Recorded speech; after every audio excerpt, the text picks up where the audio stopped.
S'il faut avant tout éviter le gaspillage alimentaire par une consommation réfléchie, il existe aussi un moyen facile de valoriser certains déchets, le compostage des biodéchets.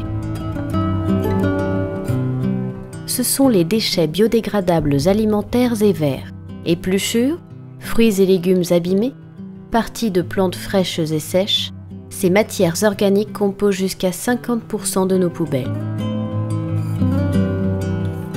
Leur enfouissement en gros volume entraîne des coûts élevés et des conséquences environnementales auxquelles on peut pallier en compostant nos biodéchets.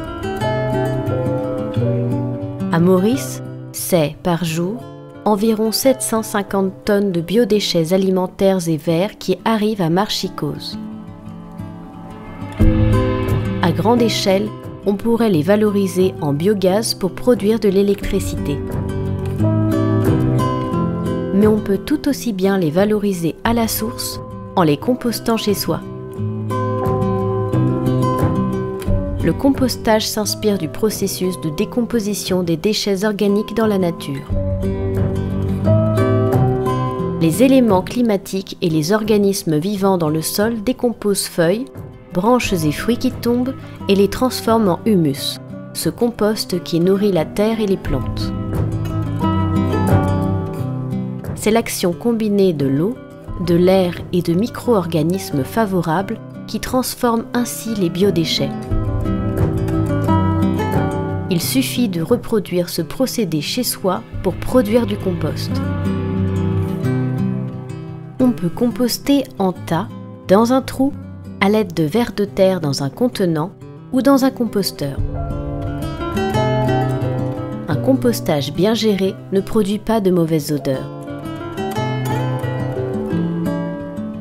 Oui, pour les fruits et légumes crus abîmés et les épluchures, les feuillages frais et secs, les coquilles d'œufs, sachets de thé, le papier et carton non plastifiés, de préférence sans encre.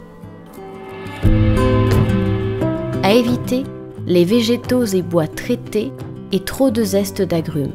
Ils freinent le développement des micro-organismes.